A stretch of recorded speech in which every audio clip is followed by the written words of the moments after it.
When I look back over the last 12 months, I am struck by just how much has changed.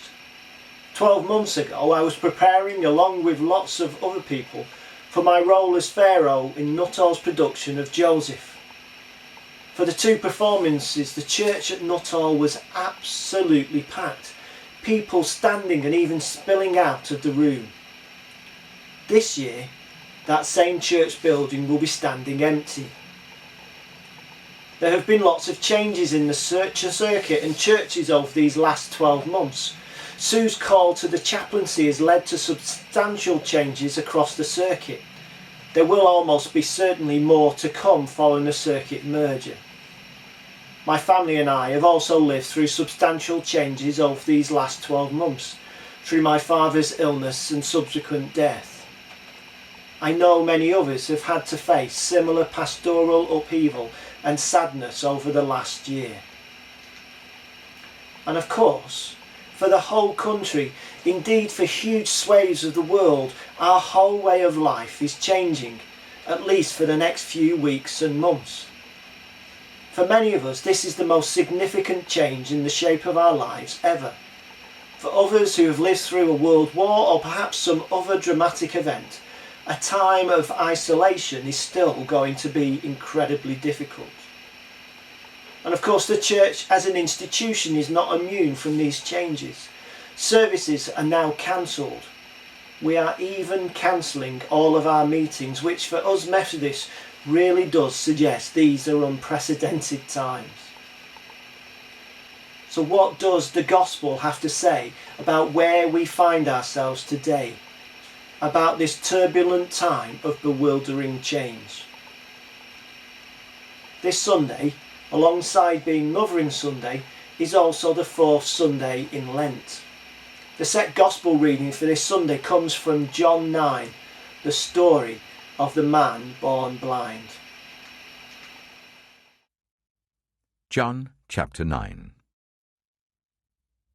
As he went along, he saw a man blind from birth.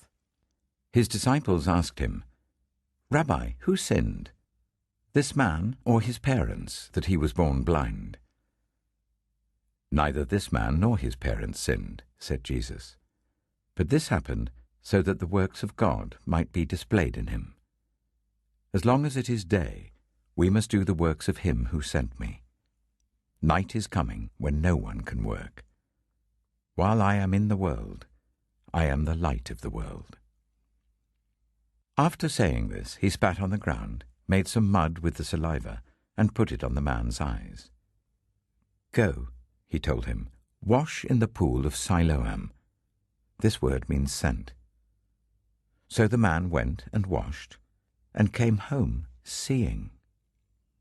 His neighbours, and those who had formerly seen him begging, asked, "Isn't this the same man who used to sit and beg?"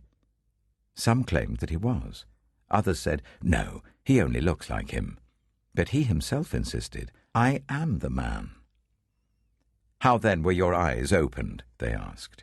He replied, "The man they called Jesus made some mud and put it on my eyes. He told me to go to Siloam and wash.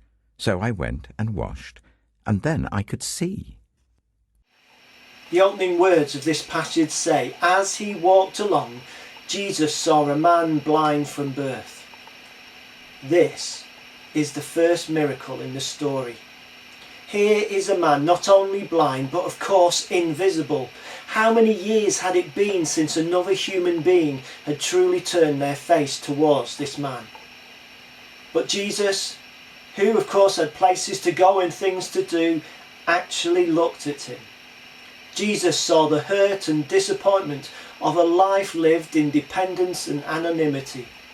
Jesus saw the hopelessness of a life lived in an endless night that would never see the dawn. No one has ever seen like Jesus. No one has ever paid attention like Jesus. He noticed the tax collector hiding up a tree. He felt a desperate woman who touched the hem of his robe, even when jostled by bustling crowds. He saw a widow no one else would have noticed, and observed that she gave everything that she had. He saw people going through the worst that life has to throw at them again and again and again. All through this story, various Greek verbs meaning to see pop up. The one who is pitied for his blindness will turn out to have true spiritual insight. Those who think of themselves as most insightful will turn out to be spiritually blind. But it all begins with a single act. Jesus sees a man everyone else has learned to ignore. In the bewildering change happening throughout the country right now, in the midst of social isolation for many vulnerable people, I hope that this story reminds us no one has ever seen like Jesus. No one has ever paid attention like Jesus. When we feel lost or alone, he sees us. When we feel anxious or afraid, he sees us. When we are struggling to get by, he sees us. Whatever we are going through right now, Jesus sees us. Jesus is paying attention to us. This is the wonderful promise that I hope will sustain us in the weeks to come. And I suppose the challenge that we face at this time is for the church in love to pay attention to those in our communities who are especially vulnerable right now.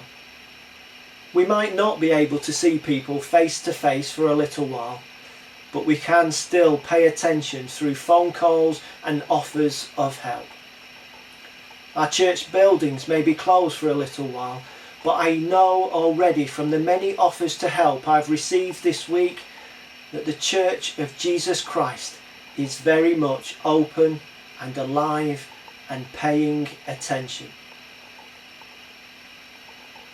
I don't know what the next 12 months will bring. I guess nobody does.